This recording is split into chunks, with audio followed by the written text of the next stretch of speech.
सबके बस की बात नहीं है राम का दीवाना बनना, सबके बस की बात नहीं है।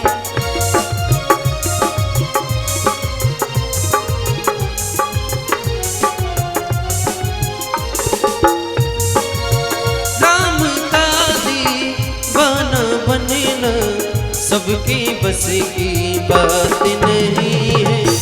राम का दीवाना बनना सबके बस की बात नहीं है। राम का दीवाना बनना सबके बस की बात नहीं है। राम का दीवाना बनना सबके बस की बात नहीं है। कृष्ण नाम का रस पी लेना, कृष्ण नाम का रस पी लेना, सबके बस की बात नहीं है।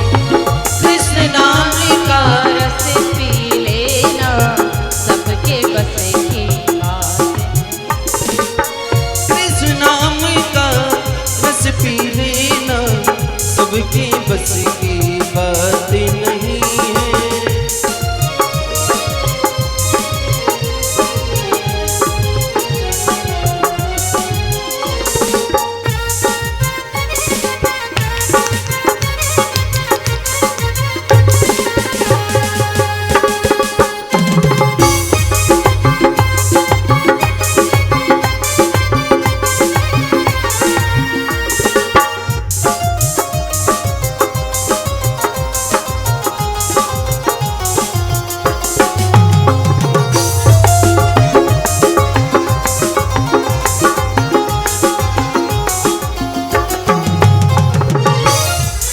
बोली सावरी सरकार। राम का दीवाना बनना सबके बस की बात नहीं है। कृष्ण नाम का रस पी लेना सबके बस की बात नहीं है। बैठना पड़ता है, आसन को जीतना पड़ता। बहुत लोग तो आते हैं बैठते ही नहीं, बना चले जाते बेचारे। अरे कहीं जगह पा जाओ तो बैठ जाओ ना। अब 1 घंटा जगह ही ढूंढते रह जाओगे, कुर्सियां ही ढूंढते रह जाओ। कुर्सी के चक्कर में ना कथा सुन पाओगे ना बैठे पाओगे, चले जाओगे। जब ज्यादा भीड़ होती है तो लोगों को उस किनारे भी जगह कोने में मिलेगी, तब भी बैठ जाएंगे। तो जिनके ऊपर बड़ी कृपा भगवान की होगी ना, वही कथा सुन पाएंगे, बाकी तो चले जाएंगे तुरंत उठ उठ करके। कहते हैं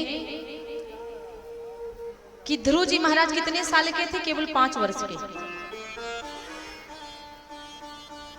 केवल 5 वर्ष के थे। 5 वर्ष की उम्र में ही भगवान विष्णु को पा गए।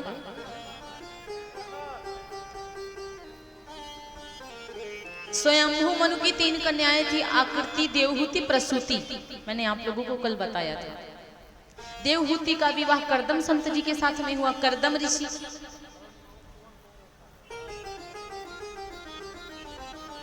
एक बिटिया का विवाह होता है दक्ष महाराज के साथ में।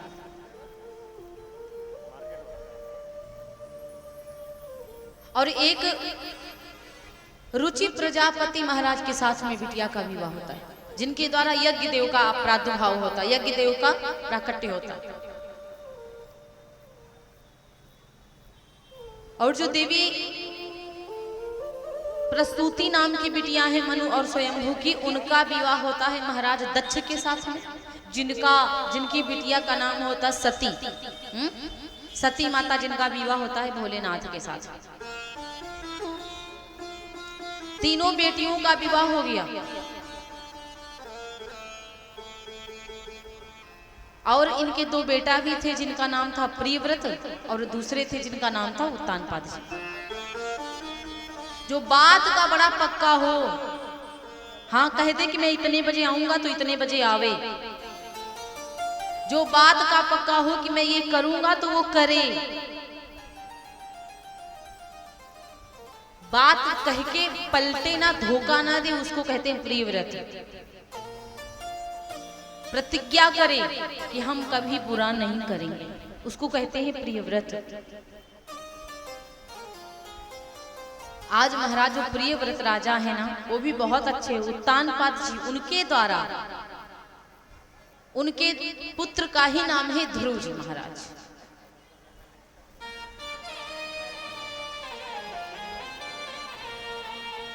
उत्तानपाद जी की दो पत्नियां हैं। एक पत्नी का नाम है जो सबसे बड़ी है सुनीति माता, दूसरी पत्नी है जिनका नाम है सुरुचि।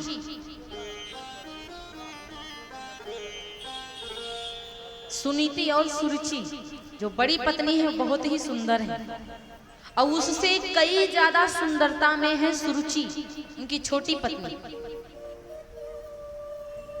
लेकिन महाराज जो सुनीति है ना, वो बहुत अच्छे विचार वाली हैं, बहुत जो भी काम करती है ना अच्छे से करती। लेकिन सुरुचि जो है उनका थोड़ा सिस्टम अलग है। वो सुंदर बहुत है लेकिन उनका अहंकार भी अलग बहुत है। महाराज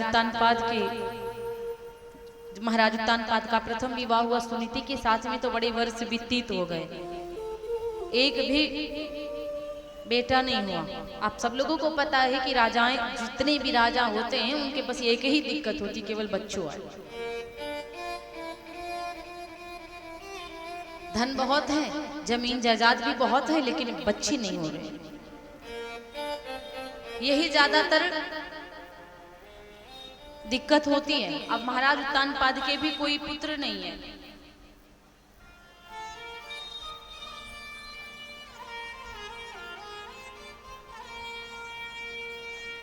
और जो उत्तानपाद के भी कोई पुत्र नहीं है, तो महारानी सुनीति जो है बहुत ही अच्छे विचार वाली।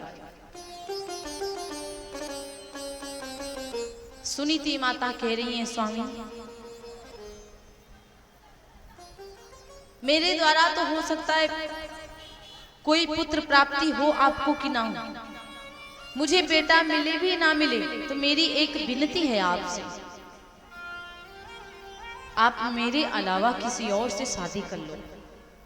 उत्तानपाद जी बड़े हैरान हो गए, परेशान हो गए, कैसी बात करती हो आप, ऐसी बातें आपको नहीं करना चाहिए। एक आप हैं तो सब कुछ है मेरे लिए, मैं दूसरी बीवी लाकर क्या करूंगा। सुनीति माता की आंखों में अश्रुपात होने लगे। स्वामी मानती हूँ कि आप मुझको बहुत मानते हैं, बहुत प्रेम करते हैं, लेकिन आप यदि शादी कर लेंगे तो आपको एक बेटा मिल जाएगा, आपको एक वारिस मिल जाएगा, आपका नाम चलाएगा। एक बार मेरी बात मान लो। उत्तानपाद जी ने कहा, तुम पागल हो गई हो क्या? एक बीवी होती है, पहली बीवी होती है, दूसरे को हम लेके आए हो, पता नहीं कैसी होगी, कैसे उसके विचार होंगे, तुम्हें कभी मानेगी भी कि नहीं मानेगी। हाँ, तुम्हें पता नहीं क्या क्या वो बोलेगी, पता नहीं रहने देगी भी नहीं रहने देगी, और तुम कहती हो मैं दूसरा विवाह कर लूं। रानी ने कहा, स्वामी आप जो कहेंगे मैं करने के लिए तैयार हूं, जैसे कहेंगे मैं वैसे रहने के लिए तैयार हूं। मैं उसकी तो नहीं जानती, लेकिन मैं खुद की जानती हूँ। मैं उसके बारे में तो नहीं जानती कि वो कैसी होगी, लेकिन मैं खुद के बारे में जानती हूँ कि मैं कैसी हूँ। मैं वादा करती हूँ आपसे कि मैं आपको कभी परेशान नहीं करूंगी। आएंगी वो, उनका बेटा जो होगा, मैं उनके बेटे को गोद खिलाऊंगी, अपने बेटे की तरह मानूंगी, सब कुछ अपने पुत्र की तरह। यदि वो मुझे एक्सेप्ट करेंगी, यदि मुझे वो कहेंगे कि मैं उनके साथ रहूं, तो मैं उनकी बड़ी बहन बन के रहूंगी। यदि वो मुझे पसंद नहीं करेंगी, तो जैसे कहेंगी मैं वैसे रह लूंगी, मैं दासी बनकर रह लूंगी, लेकिन मैं आपको कभी उदास नहीं करूंगी कि मेरी बड़ी पत्नी अच्छी नहीं है। मैं आपको वादा करती हूँ कभी उदास नहीं करूंगी स्वामी, इसीलिए आप विवाह कर लो। सब तरह मैं रह लूंगी, लेकिन मैं आपको उदास देखना नहीं चाहती। ये समाज आपको बातें कहे, ये समाज आपको सुनाए कि आपके कोई औलाद नहीं, आप निर्वंशी हैं, तो मुझसे नहीं होगा। राजा को कुछ समझ में आया। रानी से कहा कि तुम कहती हो तो तुम्हारे लिए मैं दूसरा विवाह करूंगा, लेकिन तुम मुझे कभी छोड़कर नहीं जाओगी। रानी ने कहा स्वामी मैं अपना जानती हूँ कि मैं आपको नहीं छोड़ूंगी, लेकिन मैं आपके विचारों को आपके विचार क्या बाद में बदल जाए मैं नहीं जानती। राजा जैसे ही गए दूसरा विवाह करके लेके आए और वो देहरी पर आई, अपने जैसे चरणों को देहरी के ऊपर देहरी के सामने रखा। सुनीति माता बड़ी प्रसन्न है कि मेरे कुल का दीपक लेके आएंगी ये, मेरी छोटी बहन आई है आज, मेरे पति की पत्नी आई है आज। आरती की थाल को सजा करके लेके आई। उत्तानपाद जी महाराज उत्तानपाद जी महाराज सुरुचि छोटी वाली की आरती उतारना प्रारंभ करते। जैसे छोटी वाली की नजर बड़ी वाली सुनीति के ऊपर पड़ती, एकदम से पूछने लगी स्वामी इतनी सुंदर दासियां भी हैं क्या आपके यहाँ? ये कौन है जो मेरी आरती उतार रही हैं? क्योंकि घर की दासियां तो नहीं उतारती हैं ना, ये कोई बड़ी चढ़ी होंगी ना तभी तो मेरी आरती उतारती हैं, आपकी आरती। आखिर ये है कौन बताइए ना। उत्तानपाद जी ने कहा सकुचाते हुए, थोड़ा सा उनको अटपट लग रहा है कि पता नहीं अब क्या होने वाला है, क्या होगा कुछ समझ में नहीं आ रहा। उत्तानपाद जी धीरे से बोले कि ये मेरी बड़ी पत्नी है, इनका नाम है सुनीति। जैसे सुनीति का नाम सुना, बड़ी पत्नी का नाम सुना, एकदम से जैसे कि ज्वाल आग नहीं भड़कती, इस तरह से उसका क्रोध भड़क के बाहर आया और उसने एकदम से जवाब दिया कि सुन लो मेरी बात, कि शादी जब आपकी हो ही गई थी तो मुझे यहाँ क्यों लाए थे? कि शादी जब आपकी हो ही गई थी तो मुझे यहाँ क्यों लाए थे? मुझको क्या भाड़ झोंकने को लेके तुम आए हो?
विवाह तू करके बैठे दूसर काहे किए हैं यार?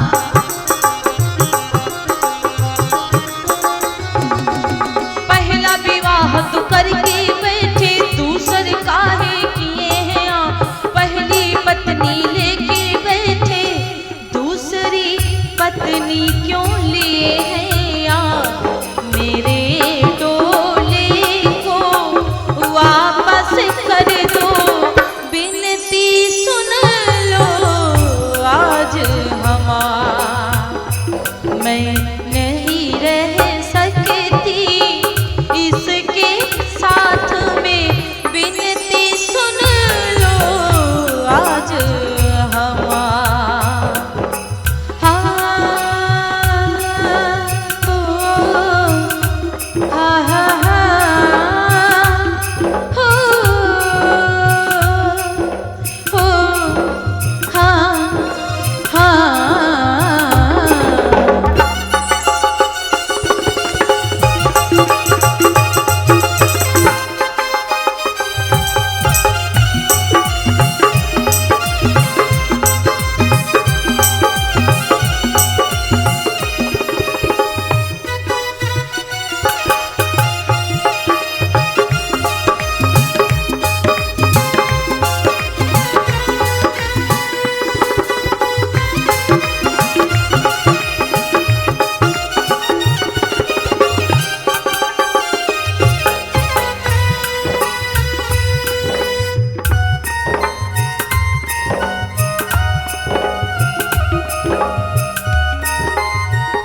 अपने मुख से विष उगल दिया।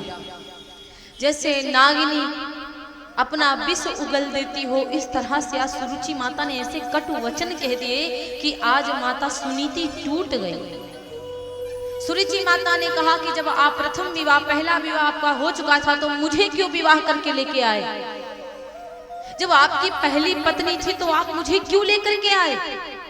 मैं निवेदन करती हूँ आपसे स्वामी, आप मेरे डोले को वापस कर दीजिए, मैं इसके साथ में नहीं रह सकती। मानो कि सुनीति माता एकदम से टूट गई हो। मैया सुनीति ने तो सोचा भी नहीं था कि क्या आते ही आते ऐसा करेंगी। अरे जब मैं ठीक हूं तो वो भी अच्छी होगी ना, जब मैं अच्छी हूं, जब मैं उसको मानूंगी तो वो भी मुझे मानेंगे। लेकिन उसने तो आते ही आते आग लगा दिया। आते ही आते मानो कि सब कुछ उजाड़ दिया हो, सब छीन लिया हो, पूरा सब कुछ खत्म करके रख दिया हो। सुनीति माता ने सोचा था कि मैं इसके बच्चे को खिलाऊंगी, नौकरानी की तरह रह लूंगी, जैसे रखेगी रह लूंगी। लेकिन ये तो कह रही है कि मेरे डोले को वापस कर दो। सुनीति माता ने सोचा सब उजड़ गया। यदि मैं अपने स्वामी के सामने कुछ नहीं बोलूंगी, नहीं कहूंगी, अगर ये डोले को वापस कर दिए, मेरे राजा की बेइज्जती हो जाएगी कि बड़ी पत्नी के कहने पे मैंने शादी किया और उसको लेके आया, फिर डोला चला गया, फिर ऐसा ऐसा हो गया, मेरे पति की कोई इज्जत नहीं रह जाएगी समाज में। सुनीति माता हाथों को जोड़कर उसके आगे खड़ी हो। सुनीति माता सुरुचि के आगे हाथों को जोड़ के माथा को पटक दिया और कहा, देवी आप घर को छोड़कर ना जाओ, आपका विवाह हुआ है, मैं तो दासी हूं आपकी। अरे आप क्यों परेशान हैं? आप मत सोचिए कि मैं इनकी पत्नी हूं, मैं तो इनकी दासी हूं, जैसे आप कहेंगी वैसे हम रह लेंगे, लेकिन आप वापस मत जाओ। कितनी सुंदर है सुनीति माता, कितनी सुंदर विचार वाली वो है। वरना वो यही कहती, स्वामी मुझसे गलती हुई, मैंने आपसे जिद किया, कोई बात नहीं है, इसको वापस कर दो। चाहती तो वो कह सकती थी। बड़ी माता चाहती तो गुस्सा में आके ये भी कह सकती थी कि स्वामी मैं कहती हूँ इसको वापस कर दो, जैसे कहोगे मैं रह लूंगी। मैंने सोचा था ये अच्छी है तो बहुत बेकार है, लेकिन नहीं। माता सुनीति हाथों को जोड़कर बैठ गई कि देखो बहन, आप ना जाओ, आप महलों में रहो, आप जैसे कहोगी मैं रह लूंगी, जैसे आप कहोगी मैं रह लूंगी, लेकिन आप छोड़कर मत जाओ। राजा से कहती हैं कि महाराज आप मुझे महलों से कहीं थोड़ी सी जगह रहने के लिए दे दो, मुझे सर छुपाने के लिए दे दो, मैं रह लूंगी। अब महाराज क्या करें, बड़े मजबूर हैं, बड़े परेशान हैं कि पहली पत्नी मेरी जा रही है और ये पत्नी मेरे साथ। खेतन में वो चली गई। माता सुनीति खेतों में रहती, कुटिया बना करके कुस की चटैया पे रहती हैं, बाजरा बचाती, बाजरे की रोटी बनाती हैं, तब खाती हैं। सच कहा जाए तो वास्तव में घर को घर नहीं कहते हैं। सच कहा जाए तो वास्तव में घर को घर नहीं कहते, बल्कि गृहिणी को घर कहते हैं, घर में रहने वाली को घर कहते हैं। जिस घर में नारी का आदर है उस घर में देवता भी वास करते हैं। जिस घर में नारी का सम्मान है उसके घर में लक्ष्मी भी बड़ी प्रसन्नता से आती है।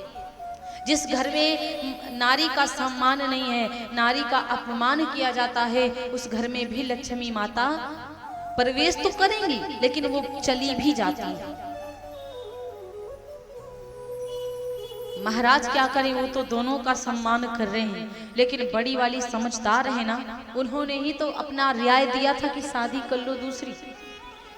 हम मजबूरी में जाके कुटिया बना के रह रही हैं।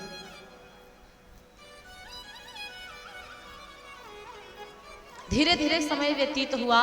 महाराज तो बड़ी वाली की तरफ कुछ ज्यादा ध्यान ही नहीं दे रहे हैं, क्योंकि भाई वो दूसरी वाली जो है वो हमेशा पास में रहती है, सुंदर भी है। जितना मन सुरुचि की तरफ है उतना बड़ी वाली सुनीति की तरफ नहीं है। धीरे धीरे समय व्यतीत हुआ। एक बार की बात है, महाराज शिकार पे निकले थे तो चलते चलते अपनी बड़ी पत्नी के पास में पहुंच गए। सुनीति माता की कुटिया के पास पहुंचे। आज सुनीति माता ने देखा मेरे पति आए हैं। माता सुनीति ने अपने पति का बड़ा सम्मान किया, अपने हाथों से रोटियां बनाई, अपने पति को अपने हाथों से रोटियां बना करके खिलाती हैं। संध्या का समय था, रात्रि कुछ ज्यादा हो गई थी तो महाराज ने विचार किया कि मैं रात में घर नहीं जाऊंगा। आज बड़ी वाली पत्नी के पास में ही महाराज जी रुक जाते हैं, ठहर जाते हैं।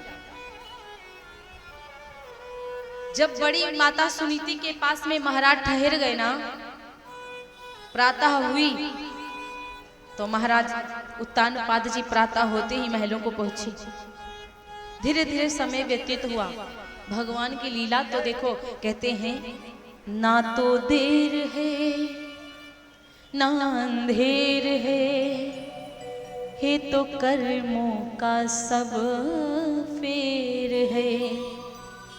ना तो देर है ना अंधेर है, तेरे कर्मों का सब फेर है। तेरे कर्मों का सब फेर है, जो कर्म करोगे। माता सुनीति ने इतने अच्छे कर्म किए हैं, भगवान ने थोड़ा सा देर लगाई लेकिन जो दिया ना दुरुस्त दे दिया। भगवान लेते हैं तो सब ले लेते हैं, देते हैं तो छप्पड़ फाड़ के देते हैं। आज भगवान ने सुनीति माता को भी एक बेटा दिया है, उनकी भी इज्जत बना दिया, उनका भी सम्मान बना दिया। वरना वैसे ही राजा भूल गए थे, अगर उनको बेटा नहीं होता और सुरुचि को केवल अकेले बेटा हुआ होता तो सुनीति माता को एकदम से भूल जाता। तब तो उनका कोई मतलब ही नहीं था। भाई सारे सुख तो इधर ही मिल जाते, वो तो कुछ देने वाली नहीं है। और जिससे जब सब कुछ मिलता है तो सम्मान तो उसी का बड़ा होता है ना। भगवान ने ऐसी कृपा करी कि माता सुनीति के भी एक पुत्र का जन्म हुआ। उनका नाम है प्रिय ध्रुव जी महाराज। बोलिए ध्रुव जी महाराज की।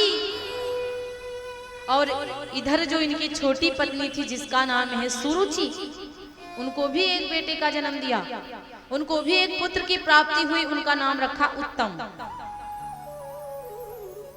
महाराज जी का नाम है उत्तानपाद और उनके सबसे छोटे बेटे का नाम है उत्तम। सुनीति माता के बेटे का नाम है ध्रुव महाराज। बड़ा प्रसन्न है, बड़ा ही आनंद बधाइयां बज रही हैं, बड़ी खुशियां मनाई जा रही हैं। धीरे धीरे समय व्यतीत हुआ, बच्चे बड़े होने लगे। जब धीरे धीरे समय व्यतीत हुआ, बच्चे बड़े होने लगे मेरे भैया, तो कहा जाता है कि एक बार की बात है, ध्रुव महाराज अपने पिता के यहाँ गए। एक बार ध्रुव महाराज अपने पिता के पास गए, मोहरे के पास में पहुंचे तो द्वारपाल खड़े हुए थे। द्वारपालों ने जैसे ध्रुव जी को देखा, एकदम से अपना रोक लिया। ध्रुव जी से कहा रुकिए, कहाँ को जा रहे हैं? ध्रुव महाराज ने कहा अरे आप हमको अंदर जाने थे, हम अपने पिता के पास जा रहे हैं। बोले पिता के पास? महारानी की आज्ञा नहीं है कि आप पिता के पास जाएं। आपको और आपकी माता को अंदर आने की आज्ञा नहीं दिया गया है राजा ने। ध्रुव महाराज ने कहा ऐसे कैसे हो सकता है, मुझे अंदर जाना है। वो देखो मेरे पिताजी बैठे हैं, मेरे भाई को गोद में लिए ना, मेरा भी मन हो रहा है कि मैं अपने पिता की गोद में जाके बैठूं। द्वारपालों ने कहा वो नहीं हो सकता, तुम निकलो बाहर। कहने लगे अच्छा, अगर तुम मुझे बाहर निकाल दिए ना, मुझे अंदर नहीं जाने दिए पिता के पास में, तो पिताजी तो तुम्हें माफ कर देंगे। उनके दंड से तुम माफ हो सकते हो, लेकिन मेरे दंड से माफ नहीं हो सकते। आपको मैं बहुत बड़ा दंड दिलवाऊंगा कि जिंदगी में कभी आओगे नहीं यहाँ पे। द्वारपालों ने विचार किया ये राजा का ही तो बेटा है, हो सकता है इसके लिए रोक टोक ना हो। ऐसा करो इसको जाने दो अंदर। ध्रुव जी महाराज को अंदर जाने दिया। जैसे ध्रुव जी महाराज अंदर गए, पिता उत्तानपाद जी को देखा, बड़े प्रसन्न हो गए, बड़े जल्दी जल्दी अपने पिता के पास में गए और पिता ने देखा कि मेरा बेटा आया है। पिता चाहे जैसा हो लेकिन बेटे के सामने, बेटी के सामने वो बच्चा ही बन जाता है।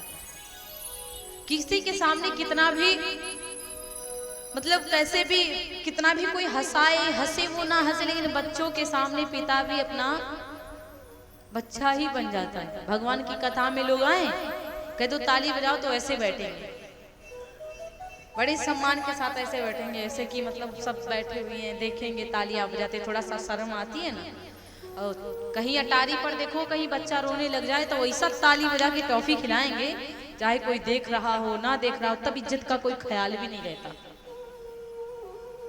इसीलिए पिता की तो बात ही भैया अलग है। उत्तानपाद जी ने जैसे देखा मेरा बेटा आया है, उत्तानपाद जी ने एक तरफ उत्तम को लिया, दूसरी तरफ गोद में उठा के ध्रुव को बिठा लिया। जैसे ध्रुव जी को गोद में लिया, धीरे धीरे बस 2-4-5 मिनट ही हुए थे कि सुरुचि माता जो थी ना छोटी वाली, वो बाहर आ ही गई। सुरुचि माता अंदर से बाहर आई और जैसे आई मेरे भैया, और तुरंत एकदम से ध्रुव को देखते ही आग बबूला हो गई सुरुचि। इतना क्रोध में आ गई, इतना गुस्सा में आ गई और कहने लगी ये क्या है, तुम्हारी हिम्मत कैसे पड़ गई मेरे स्वामी की गोद में बैठने की। अरे तुम मेरे स्वामी के, मेरे पति की गोद में बैठने के लिए आया है। अरे इनकी गोद केवल मेरे बेटे के लिए है, उत्तम के लिए, उतरो यहां से। और वो तो बच्चे हैं, कहाँ चूकेंगे कहने में कुछ, वो भी कह दिए काय के लिए उतरूं, ये तो मेरे पिताजी हैं। मैं कहा कहता हूँ कि ये उत्तम के पिताजी नहीं है, ये मेरे भी है इनके भी हैं, मुझे पिताजी गोद में लिए तो माता आपको क्या दिक्कत है। सुरुचि ने कहा मुझे बहुत बड़ी दिक्कत है, ये तुझे अपने पिता की गोद में बैठना है ना, तो तू जा भगवान की तपस्या कर, भगवान का भजन कर, तब मेरी कोख से जन्म लेना, तब तो आकर के अपने पिता की गोद में बैठना। दोबारा तो मर के आएगा मेरी गोद में ना, तब तुझे पिता की गोद में बैठने को मौका मिलेगा। ध्रुव जी के दिल पे इतनी बड़ी मतलब इतना बात लग गई है कि कैसी बात कर रही है ये माता। अरे अभी बच्चा वो बिल्कुल है ना, बेचारा अभी दुनिया में आया है, केवल दुनिया को देख रहा है, और दूसरी माँ जो सौतेली माँ है वो कह रही है मरने की, तू मेरी गोद से आ, मेरी कोख से आ। ये कोई माँ होती है क्या? अरे माँ तो वात्सल्य का रूप होती है, माँ के तो दिल में वात्सल्य पाया जाता भैया, बड़े बहुत बड़ा प्रेम है ये वात्सल्य। और माँ के अंदर तो दया होनी चाहिए, और दया ये थोड़ी ना कि हाँ तुम्हारा बच्चा रोता है तो दूसरे के बच्चे का खिलौना छीन कर अपने बच्चे को दे दो।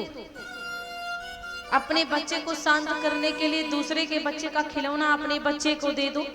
अपना रोता है तो तुमको दया आती है, हमारा बेटा रो रहा है, अगर किसी और का बेटा रोने लग जाए तो कान फटे जा रहे, निकलो इधर, अरे जाओ हटो, लेके जाओ वापस जाओ, अरे बहू रोता है वो। अरे माँ तो माँ होती ना, अपने जैसे सबको समझा करो। आज ये सुरुचि माता ने इतने कटुवचन बोल दिए, इतने कटुवचन बोल दिए मेरे भैया, इतना कह करके किया क्या, बोलिए सच्चे दरबार की। इतना कह करके माता सुरुचि क्या करती हैं,